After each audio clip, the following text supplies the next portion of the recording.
Esto es Mohenjo-Daro, la ciudad de los muertos.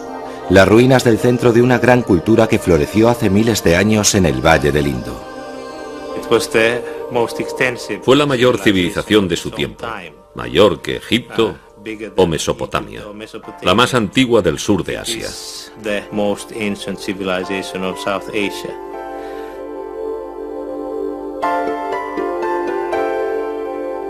La civilización del Indo ha seducido a los arqueólogos desde los años 20. Los restos evocan una sociedad evolucionada. Gobiernos urbanos centralizados que trazaron calles en cuadrícula y diseñaron sistemas de abastecimiento de agua. Pero sigue siendo un misterio. Sabemos qué construyeron, pero lo que pensaban es un enigma. No sabemos qué lengua hablaban, ni sabemos el nombre de su pueblo o de sus reyes. Lo único que sabemos de su religión es lo que podemos deducir de sus sellos.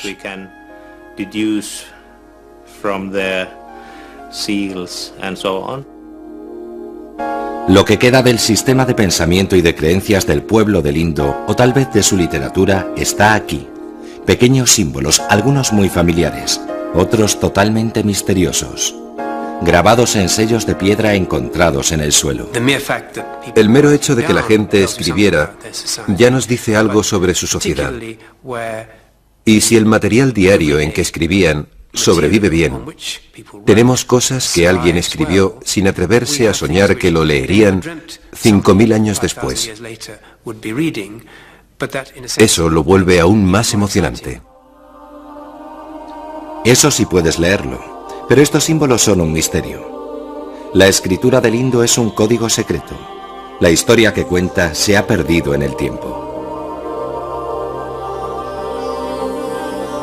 El afán de desvelar su escritura, de hallar el código de su significado, ha arrastrado a los descifradores en un viaje por los misterios del lenguaje humano.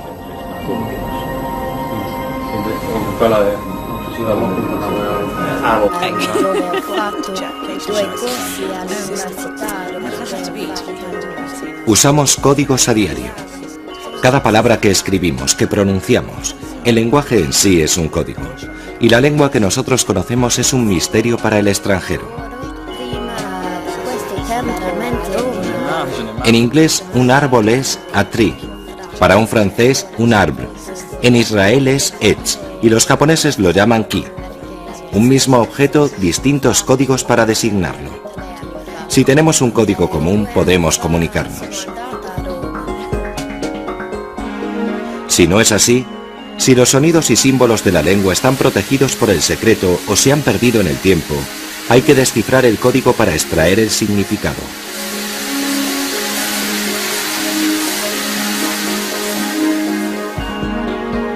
Este es un famoso poema inglés. Pero si se transforman sus 6 versos en un código, se convierte en un misterio. Este verso es una escritura secreta usada por espías. Este, una lengua nativa que permitió ganar la Segunda Guerra Mundial. Y este, una lengua que dejó de usarse hace 2000 años. La búsqueda de pistas para descifrar el poema tras estos extraños códigos y símbolos nos hace retroceder en el tiempo.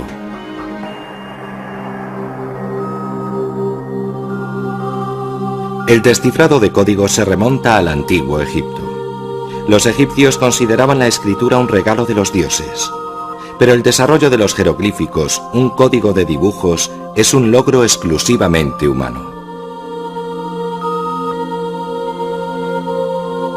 Todo empezó cuando el hombre quiso dejar constancia de su presencia en la tierra. Las pinturas rupestres son una forma de escritura. El hombre primitivo tomó el camino más fácil, utilizando dibujos de objetos reales para hablarnos de él mismo. Pero a medida que la sociedad humana se volvía más compleja, hubo que describir ideas además de cosas, y la escritura se tuvo que adaptar. En Egipto, como en otros sitios, escribas especializados simplificaron los dibujos para su uso diario, e inventaron otros para expresar nuevos conceptos. Pero sobre todo concertaron un sistema de símbolos, un código común para comunicarse.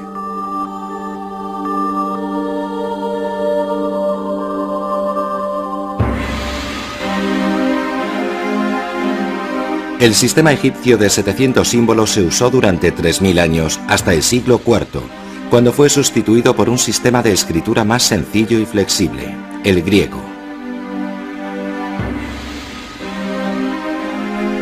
El antiguo código egipcio quedaría olvidado durante 13 siglos. Los primeros egiptólogos pensaron que era pictografía, historias simplificadas en dibujos y no un lenguaje complejo. Un historiador del siglo XVII tradujo la inscripción de este recuadro como: para obtener la protección de Osiris contra la violencia de Tifón, hay que seguir los ritos. Una interpretación ingeniosa, pero errónea. La traducción del recuadro es un nombre, un faraón llamado Psamtik, pero se tardaría 200 años en saber la verdad.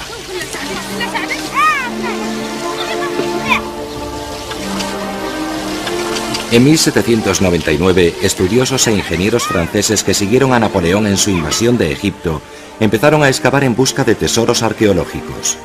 Aquí, en Rosetta, hicieron un gran descubrimiento.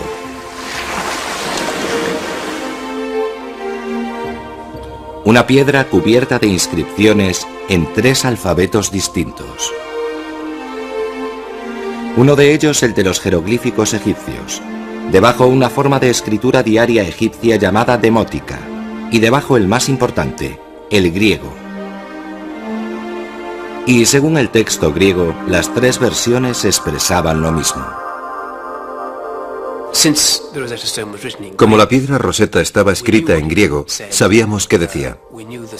Conocíamos los sonidos de los nombres que contenía, y así pudimos identificar los nombres en los jeroglíficos, porque estaban recuadrados, algo muy cómodo para nosotros.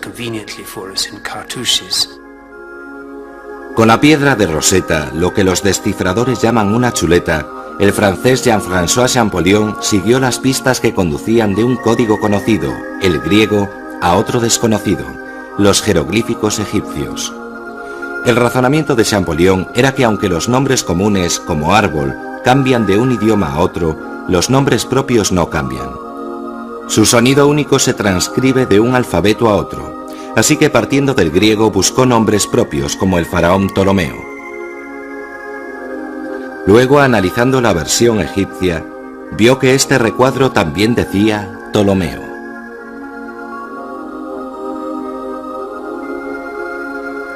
Champollion hizo un gran descubrimiento. Los símbolos egipcios no eran simples dibujos de objetos, sino que también representaban sonidos, es decir, las sílabas del habla humana. Con el descubrimiento de la piedra de Rosetta, quedó claro que los jeroglíficos eran una verdadera escritura que representaba un lenguaje, un texto escrito en la antigua lengua egipcia. Esto se supo al descubrir la inscripción trilingüe.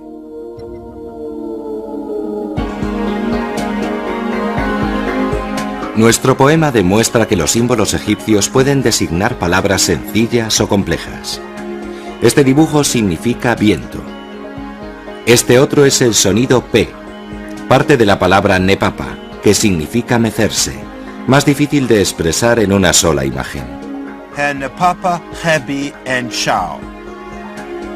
La traducción de la escritura egipcia sería: que se mecen y bailan en la brisa. Champollion fue el primer gran descifrador de la historia, y descifró descripciones de ritos funerarios, historias de dioses, de guerras e intrigas políticas. Quizá el código secreto del Indo encierre historias parecidas. Pero sin una chuleta como la piedra de Rosetta, ¿cómo podremos descifrarlas?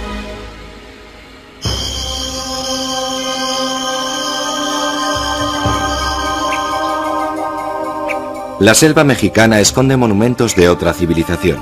Los mayas crearon una sociedad avanzada en Centroamérica, del siglo II en adelante. Practicaron la agricultura, la arquitectura, los sistemas matemáticos y la astronomía, junto con prácticas como los sacrificios humanos, pero también fueron el único pueblo precolombino que desarrolló la escritura. ¿Cómo no compararlos con el antiguo Egipto? También los mayas cubrieron sus monumentos de jeroglíficos. De hecho, existen similitudes. Pero el código maya fue mucho más difícil de descifrar.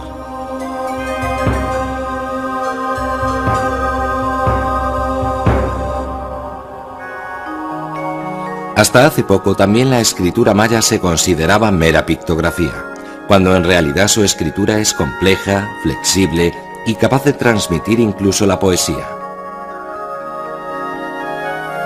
Solo es cuestión de seguir las pistas. Se empezó por los números. Los mayas usaban un código matemático de rayas y puntos junto con otros símbolos. A veces los escribas incluían números sencillos en diseños más complejos, dando a entender que sus jeroglíficos eran algo más que dibujos.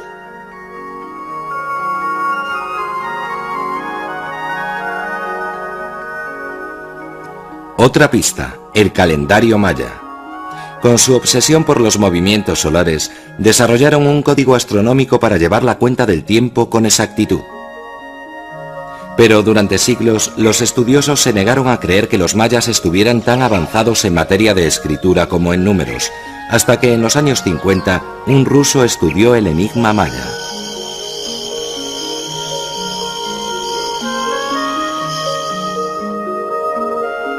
Yuri Knorosov creía que, al igual que la egipcia, la escritura maya era silábica, transmitía el sonido de las palabras.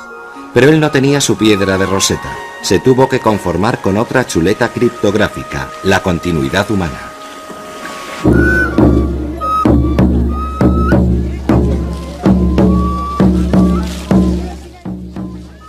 Aunque la civilización maya desapareció hace 1000 años, el pueblo maya sigue viviendo en México y Guatemala.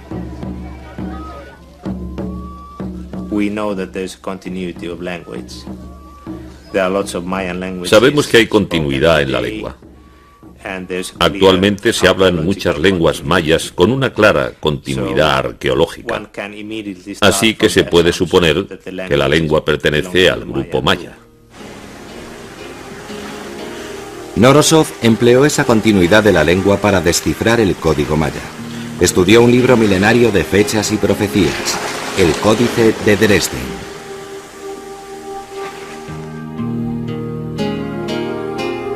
Al desenmarañar los complejos símbolos numéricos del documento, tropezó con símbolos intrincados allí donde esperaba encontrar un punto y 2 rayas, el 11. Sospechó que existía otra forma de escribir el mismo número. En maya moderno, 11 se dice buluk, 3 sonidos distintos. Así que buscó símbolos similares en el texto. Los encontró sobre una ilustración de la lluvia. En maya moderno, lluvia se dice lup, 2 sonidos. Comparando, averiguó qué jeroglífico correspondía a cada sonido.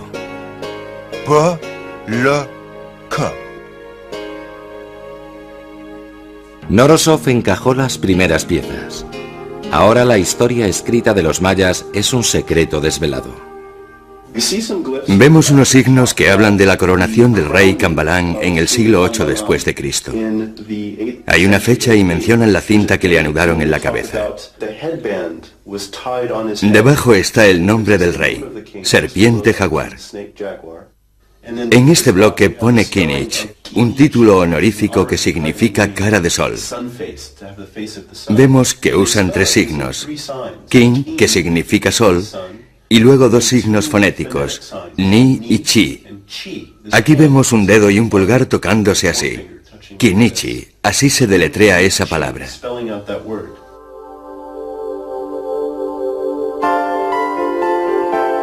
La escritura maya no parece un sistema coherente.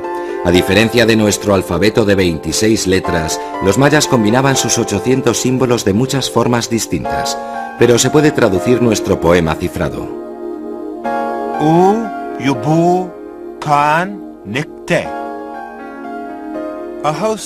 Una multitud de narcisos dorados. Una sola pista puede revelar un código, ya se trate de un poema o una lengua olvidada. Pero no sabemos si las pistas que permitieron descifrar el maya valdrían para la escritura del indo. La ventaja del maya es que las inscripciones son mucho más largas y variadas. Hay genealogías de reyes, relatos de batallas y una estructura de frases y contenidos más desarrollada que los sellos sueltos del Indo. Pero a veces los textos largos y una lengua conocida no bastan. Incluso documentos aparentemente claros pueden encerrar significados secretos.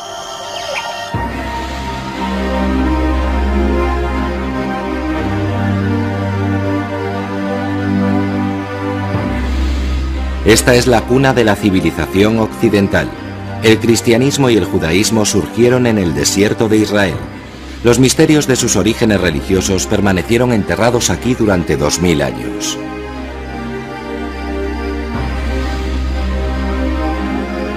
En 1947, Mohamed el Lobo, un pastor beduino, andaba por las colinas cercanas al Mar Muerto. Tropezó con una cueva y con el mayor hallazgo arqueológico de su siglo.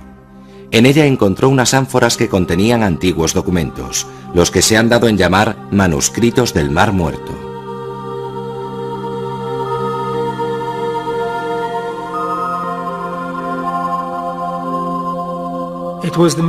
Fue el descubrimiento de manuscritos más emocionante del siglo XX. Son los más extensos que tenemos sobre ese periodo concreto. Son aún más fidedignos que el Nuevo Testamento, porque se escribieron en tiempos del sacerdocio de Jesús y no 50 años después y en otro idioma. Realmente son de gran importancia. Los manuscritos del Mar Muerto siguen espoleando nuestra imaginación. 400 documentos escritos durante el primer siglo antes de Cristo y el primer siglo después de Cristo, la época de Jesucristo. ¿Qué nos cuentan sus misteriosos fragmentos? Depende de cómo se lea el código. Contienen algunos elementos de codificación y descifrado, pues los escritos apocalípticos de esa época usaban mucho las alusiones. Es famosa la del libro de las Revelaciones, con el signo del demonio 666, que según algunos es el nombre cifrado de alguien. Aparentemente no hay misterios en los manuscritos del Mar Muerto. Están escritos en hebreo, griego o arameo, lenguas todas que comprendemos. En teoría su contenido debería estar claro, pero no es así.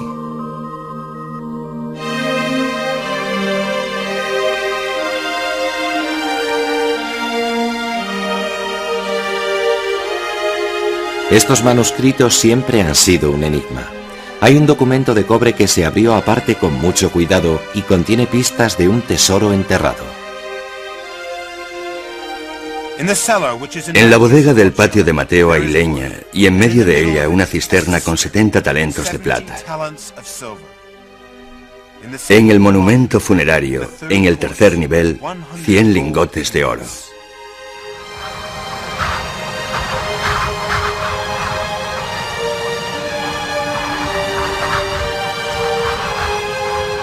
El oro y la plata jamás aparecieron. Además del tesoro terrenal de los manuscritos, el paisaje transformado por el tiempo también se ha tragado sus tesoros espirituales. La mayoría de los rollos pertenecieron a una misteriosa comunidad que vivió aquí, en Qumran, cerca del Mar Muerto, durante 300 años. Fueron testigos de una época decisiva. En Jerusalén el judaísmo libraba luchas intestinas. Los romanos habían invadido Tierra Santa y, entre tanto, Jesús de Nazaret se convertía en un gran maestro espiritual. ¿Qué encierran los manuscritos?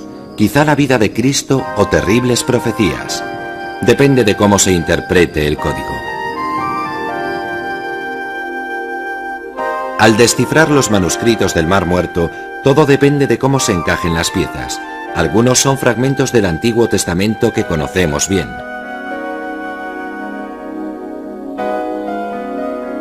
Otros son menos conocidos, documentos místicos que usan un lenguaje misterioso y profetizan muerte y destrucción. El manuscrito de la guerra habla de una fatídica batalla entre las fuerzas del bien y del mal. ¿Es la batalla contra los invasores romanos o la profecía del Apocalipsis del Nuevo Testamento? Un día fatídico, los hijos de la luz lucharán con las huestes del mal entre los gritos de la multitud y el clamor de los dioses y los hombres.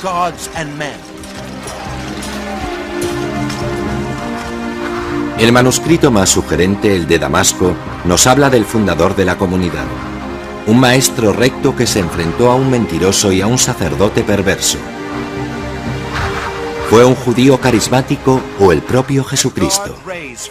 Y Dios les envió un maestro de rectitud.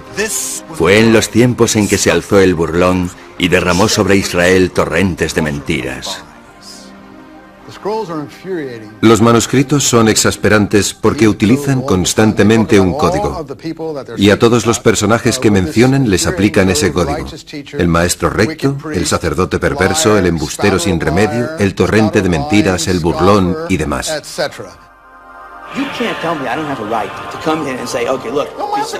Desde su descubrimiento no ha cesado la polémica.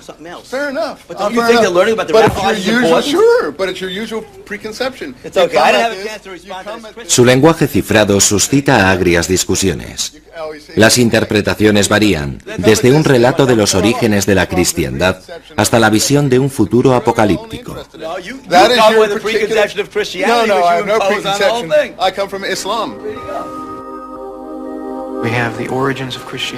Según algunas teorías, lo que está en juego son los orígenes de la cristiandad. Aportan una visión interna del judaísmo de tiempos de Jesús, cuando empezó el judaísmo rabínico. En otras palabras, en estos manuscritos están en juego dos de las grandes religiones de Occidente, y eso desata pasiones en la gente. Su código es cautivador. Ni siquiera la ciencia ha logrado disipar el misterio. La datación por carbono descarta que el maestro recto pudiera ser Jesús, pues los rollos son demasiado antiguos. Otras fuentes históricas apuntan a que los habitantes de Qumran no fueron los primeros cristianos ni una secta secreta, sino esenios, un grupo de fundamentalistas judíos. Por muy tajantes que sean las pruebas, la codificación supone que las nuevas teorías sobre los manuscritos seguirán figurando entre los libros más vendidos. El público quiere saber qué dicen los manuscritos del Mar Muerto sobre el cristianismo y presiona mucho a los expertos para que se pronuncien. Así que entre estos existe una minoría dispuesta a explotarlos para bien o para mal. Además, jugar con la conexión cristiana es una forma de dar publicidad a tu campo de interés particular, y los estudiosos de la historia antigua saben que su trabajo tampoco es que suscite un interés masivo, de modo que los manuscritos constituyen una oportunidad de convencer a la gente de que tienen una bomba entre las manos. Los manuscritos los ha cifrado el tiempo o alguna voluntad. Puede que hayamos perdido su significado, como en el caso de la escritura del Indo. O quizás su misterio sea deliberado. Escritura secreta, el código como arma en los conflictos humanos. El Morse, un código universal de líneas y puntos. Es el lenguaje electrónico de la seguridad internacional, pero durante el siglo XX también se convirtió en un lenguaje de guerra.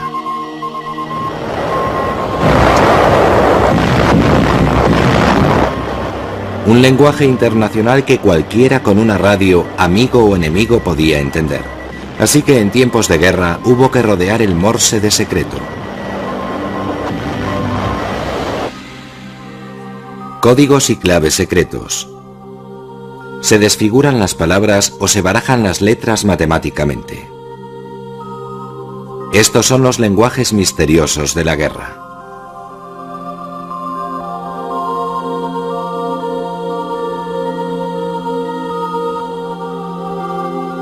Durante el Renacimiento, la creación de libros de códigos se convirtió en un buen negocio. La gente aprendía a leer y había que proteger los secretos.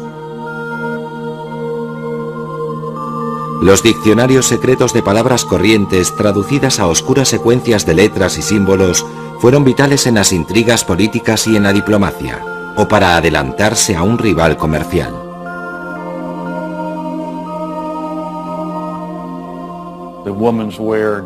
El código del vestir femenino, donde LMBX significa usar puños franceses, y ZINBX botones de perlas permitía evitar que la competencia supiera cómo sería tu colección para esa temporada.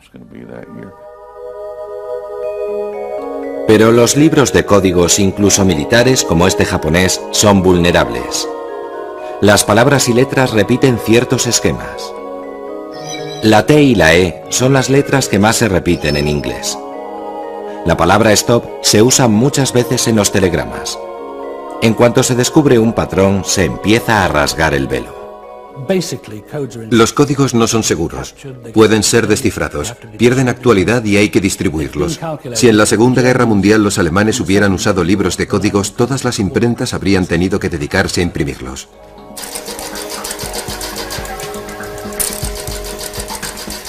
Así que los alemanes usaron otro sistema para proteger sus secretos, una clave.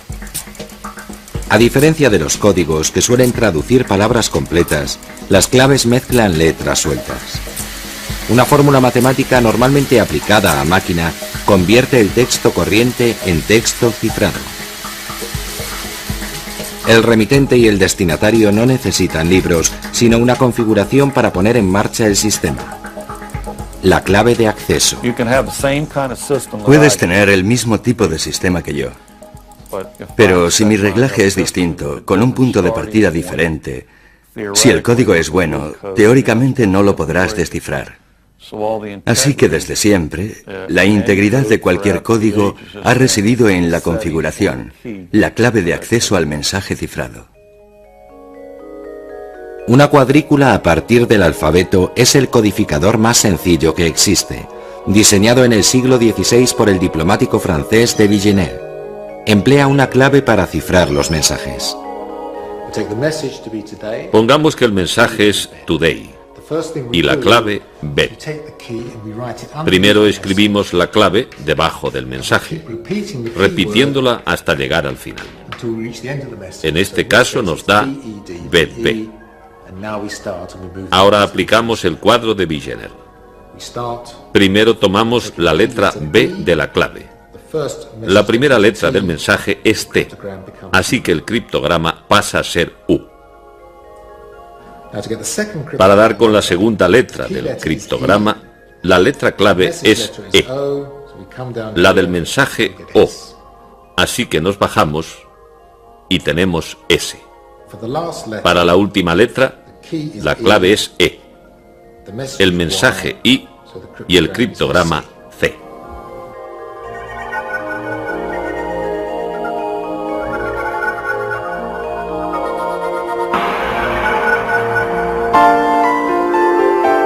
De Villeneuve inventó una codificación básica. La máquina y las instrucciones son sencillas. El secreto está en la clave. Una sola contraseña descifrará la secuencia de letras. IVM, UZSTIG, SG. Si metemos esa llave en la cerradura, revelamos otro verso de nuestro poema. Flotando en las alturas sobre montes y valles.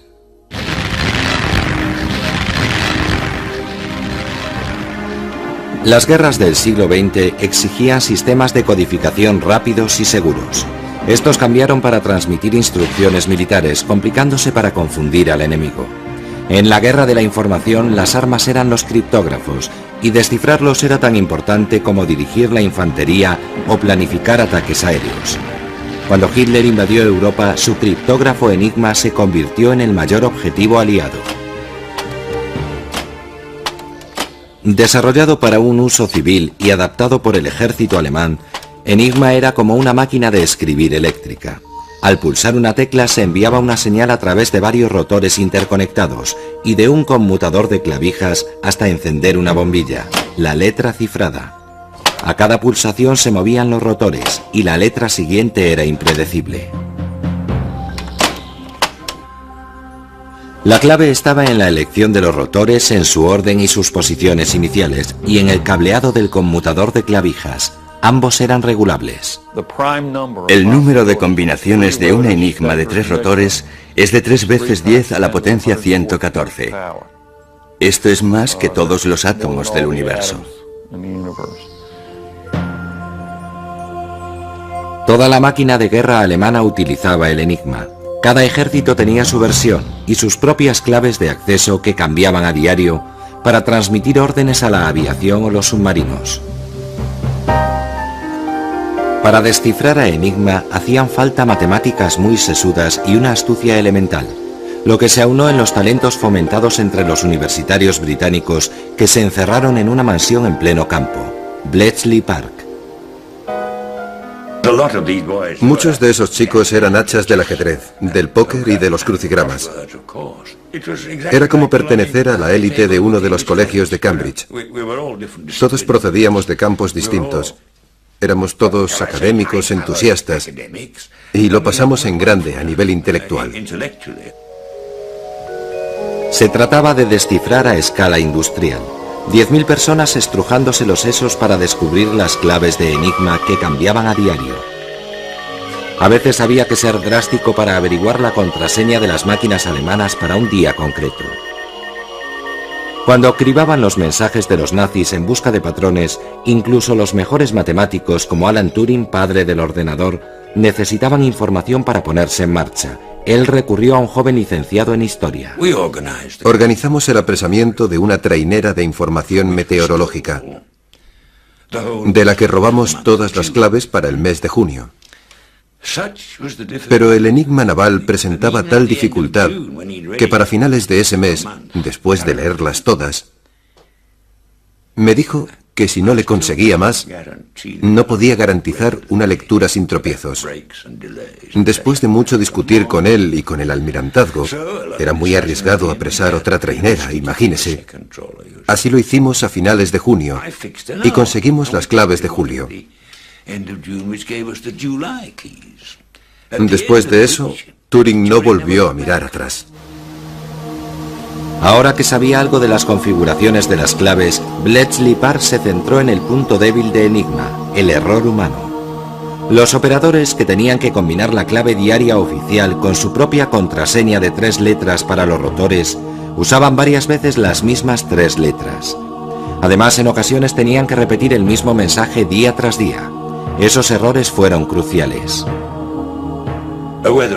Una estación meteorológica enviaba cada mañana a las 8 un parte que empezaba siempre con la misma fórmula.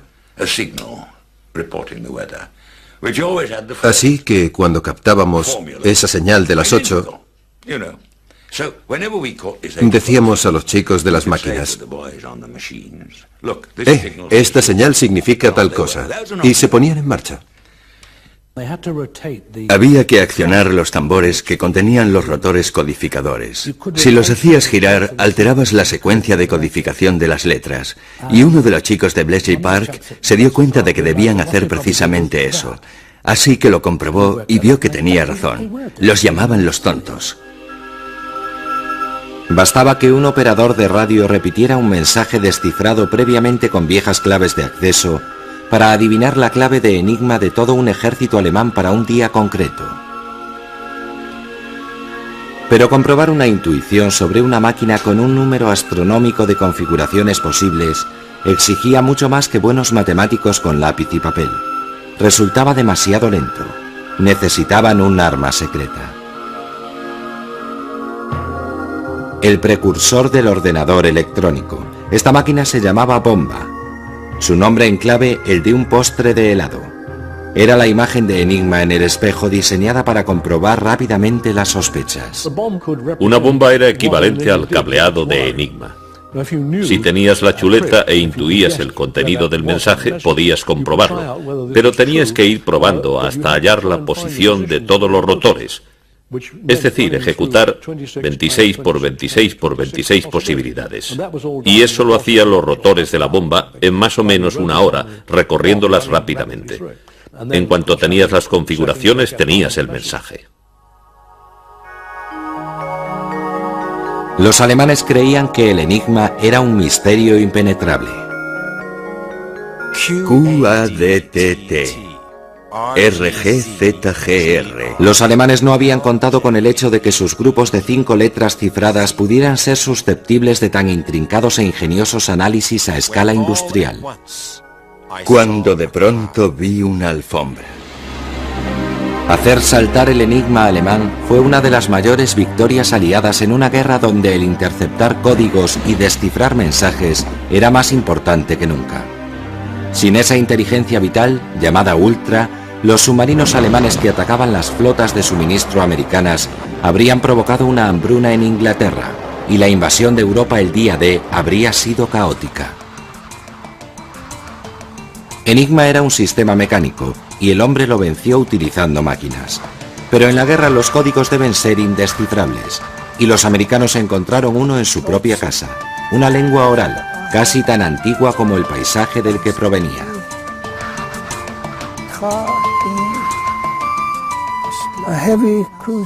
Necesitamos un acorazado para bombardear un litoral desde el este. Posición 254.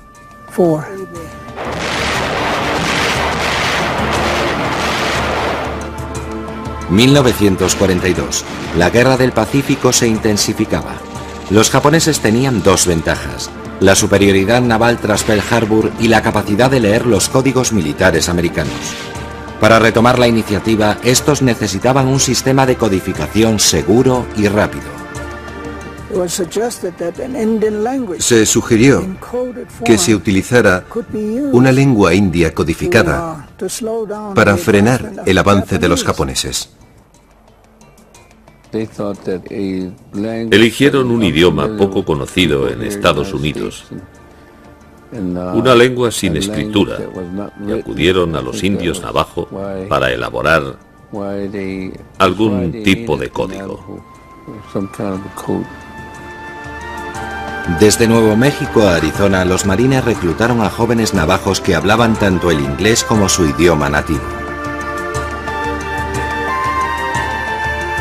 Usado en las operaciones militares del Pacífico para transmitir rápidamente información operativa, el idioma navajo codificado era doblemente impenetrable. Los locutores navajo que hablaban en código, utilizados por la Marina americana, fueron la voz más segura de la Segunda Guerra Mundial. Los americanos tomaron un idioma sin escritura, sin términos actuales, y lo utilizaron para describir modernas operaciones militares.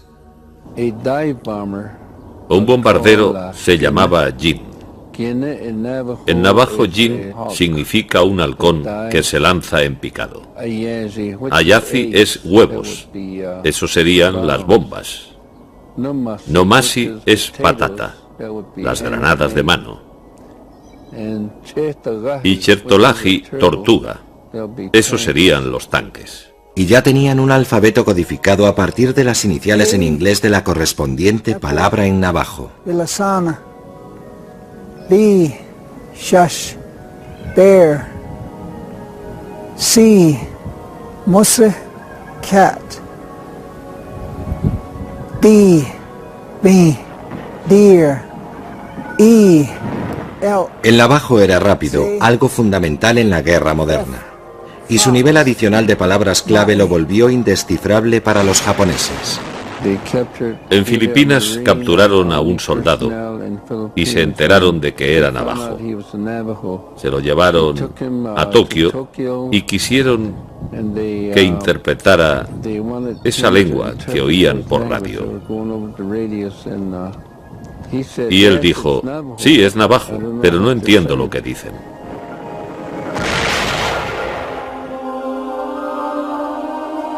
En el Babel de las ondas de la Segunda Guerra Mundial, el navajo sonaba tan raro como el antiguo egipcio, excepto que no había piedra de Rosetta para descifrarlo. Las palabras navajo eran tan secretas como los manuscritos del Mar Muerto. A orillas del lago, bajo los árboles. Como había pocos idiomas nativos disponibles, se impuso la batalla de los criptógrafos. En Bletchley Park, el goteo de mensajes secretos se convirtió en aluvión. La bomba abrió el camino al Colossus, un decodificador aún más rápido. A todos los efectos, el primer ordenador. Colossus abrió una era en la que la ciencia de los códigos y las cifras, la criptografía, nos afectaría a todos. Una era en que se enrolaría a los ordenadores para atacar el más impenetrable de los códigos, los textos antiguos del Indo. En informática todos son códigos, palabras, números e instrucciones traducidos al lenguaje de la electricidad, los bits. Encendido y apagado, unos y ceros, yendo y viniendo en gran número y a gran velocidad. El código informático es universal. Las letras se convierten en bloques de 7 u 8 señales de unos o ceros.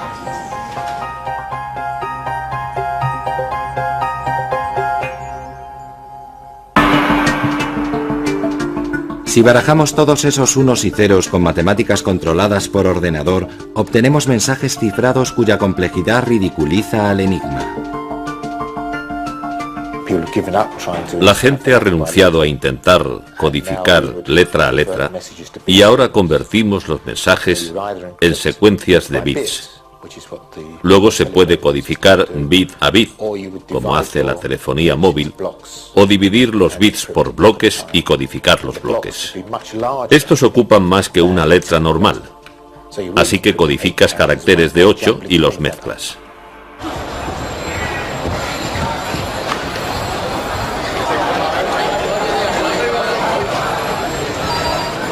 En un mundo donde la información y los negocios dependen cada vez más de transmisiones electrónicas interceptables, es vital garantizar que el dinero y los datos lleguen solo a su destino correcto.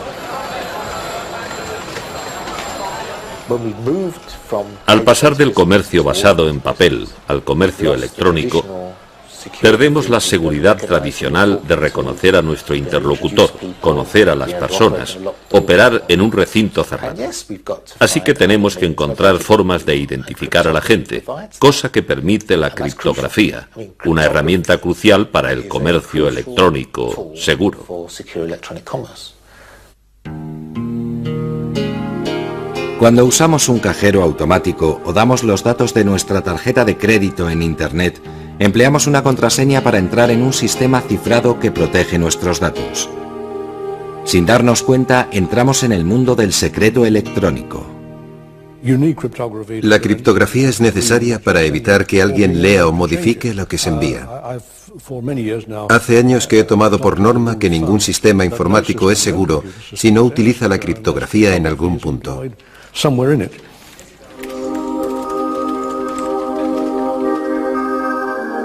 Con los ordenadores usamos a diario dos códigos muy evolucionados.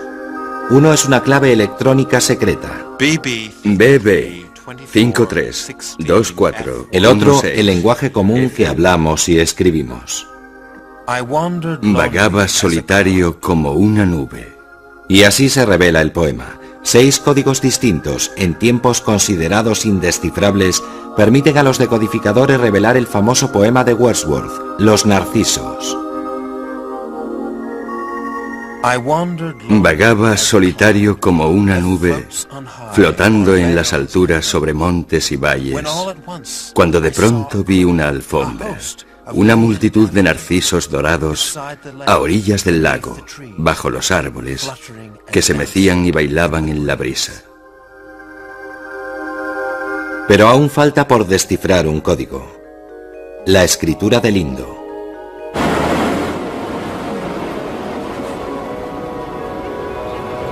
En Helsinki, la escritura del Indo y sus misterios se ha convertido en el trabajo de toda una vida, más de 30 años de estudio. Sin piedra de Rosetta, Asko Parpola y sus colegas han tenido que confiar en su trabajo y sus intuiciones, y en el más moderno de los decodificadores, el ordenador, para atacar un problema de hace 4000 años. Es como hacer un crucigrama. Tienes algunas pistas y unos huecos por rellenar. Todo debe encajar. Los patrones compilados informáticamente durante años sugieren que, como la egipcia y la maya, la escritura del Indo usaba dibujos para describir tanto objetos como sonidos. Pero, ¿cuáles eran esos sonidos?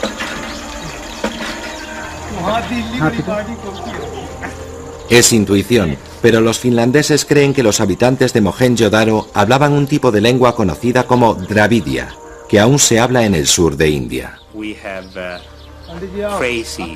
Tenemos indicios de la influencia dravidia en el Valle del Indo, 2 siglos después de la civilización del Indo, de modo que allí se hablaba una lengua dravidia.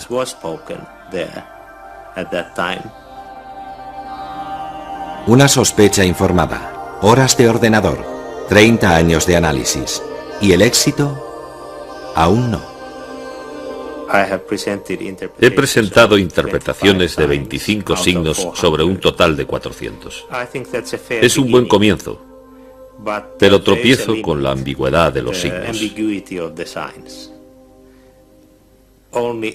Gráficamente, solo se identifican unos pocos, y esa es una de las pistas más cruciales que tenemos. Si los finlandeses están en lo cierto, este símbolo en forma de pez o min en dravidio también significa estrella o brillo, palabras que suenan parecido. Y estos anillos o brazaletes son muruku, y designan tanto el nombre de un dios como la palabra niño. O quizá no. No tenemos inscripciones largas, solo sellos de piedra, así que no encontramos verbos ni frases enteras.